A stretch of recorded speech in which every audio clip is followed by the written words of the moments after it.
প্রকৃতির কাছে সব সৌন্দর্যে হার মেনে যায়, তাই আমিও দেখে দাঁড়িয়ে গেলাম এটা দেখার জন্য। গুড মর্নিং সবাইকে। আজকে সকাল সকাল একটা নতুন ভিডিও নিয়ে চলে এসেছি তোমাদেরকে দেখানোর জন্য। জায়গাটা শুধু দেখো একবার, গাছগুলো দেখো। এখান দিয়ে বাড়ি ফিরছিলাম, তো আমার মনে হলো জায়গাটা দেখে আমিও দেখি, তোমাদেরকেও দেখাই, এর জন্য দাঁড়ালাম। যে গাছের সারি, সব অর্জুন গাছের সারি পুরোটা। এটা হচ্ছে আমি এই পারে দাঁড়িয়ে আছি, চারিপাশটা দেখো।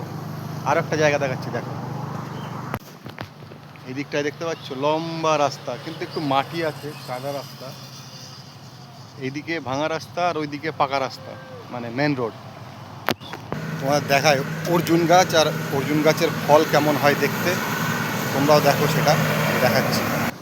এই যে এইগুলো হচ্ছে অর্জুন গাছ। এখানে যত গাছ দেখতে পাচ্ছ লম্বা করে লাইন দিয়ে সাজানো, সারি করে গাছগুলো, এগুলো সব অর্জুন গাছের সারি।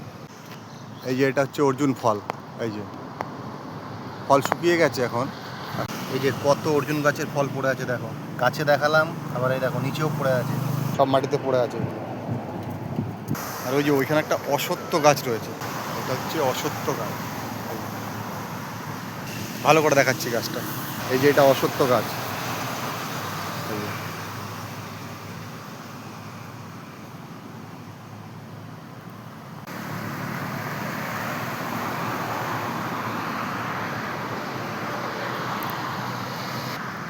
কথায় আছে না, মানুষ সৌন্দর্যের প্রেমে পড়ে, কেউ প্রকৃতির সৌন্দর্য। প্রকৃতির রূপ এক অনবদ্য, প্রকৃতির প্রেমে, প্রকৃতির কাছে সব সৌন্দর্যে হার মেনে যায়, তাই আমিও দেখে দাঁড়িয়ে গেলাম এটা দেখার জন্য। এখানে আরেকটা গাছ আছে, কিন্তু এটা কি গাছ আমি জানি না, আমি দেখাচ্ছি, যদি তোমরা নাম জেনে থাকো তাহলে জানিও অবশ্যই। এটা কি গাছ আমি জানি না, যদি কেউ জেনে থাকো তাহলে জানিও। এই গাছটা আমি নাম জানি না, তাহলে একটু কাছ থেকে দেখাই পাতাগুলো।